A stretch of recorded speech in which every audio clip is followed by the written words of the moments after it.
Have you ever wondered how many children Abraham, the father of many nations, had? You might think that he only had 2 sons, Ishmael and Isaac.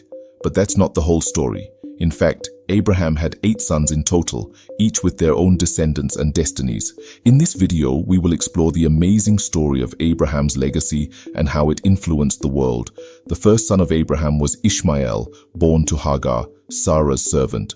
Sarah was barren and gave Hagar to Abraham as a surrogate mother, but when Hagar conceived, she despised Sarah and fled from her. An angel of the Lord found her and told her to return and submit to Sarah. He also said that her son would be called Ishmael, meaning God hears, and that he would be a wild donkey of a man, with his hand against everyone and everyone's hand against him. He would live with hostility toward all his brothers.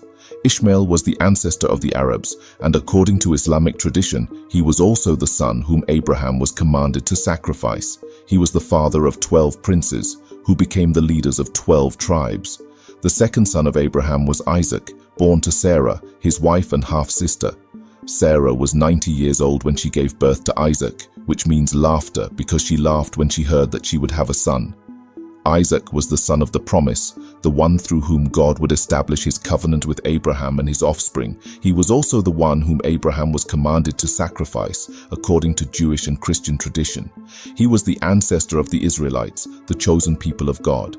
He married Rebekah and had 2 sons, Esau and Jacob. The third son of Abraham was Zimran, born to Keturah, his second wife.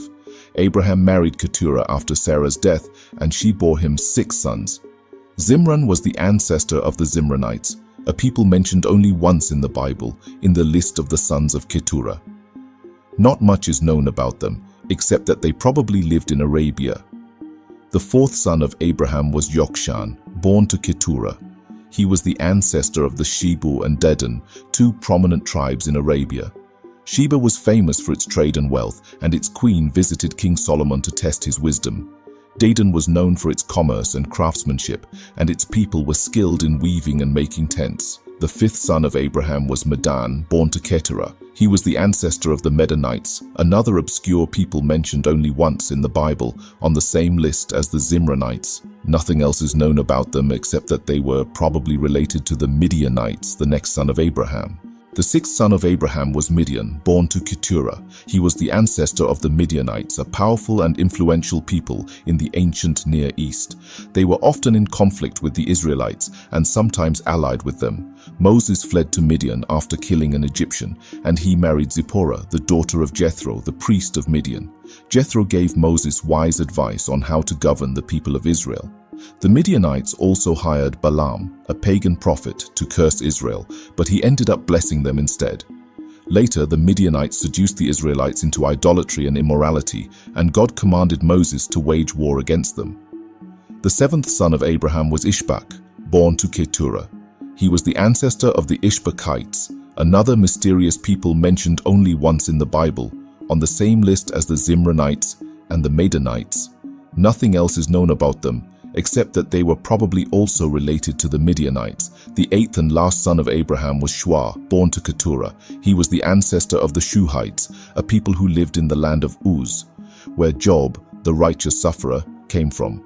One of Job's friends, Bildad, was a Shuhite, and he tried to comfort Job with his words but ended up accusing him of sinning against God. Hi, I'm Sanjay, and I am narrating for Gino DiCaprio. So these are the 8 sons of Abraham and their descendants. They were all part of Abraham's legacy, but not all of them were part of his covenant. Only Isaac and his son Jacob, later renamed Israel, were the chosen ones, the ones through whom God would bless all the nations of the earth. Why did God choose them and not the others? What made them special or different from their brothers?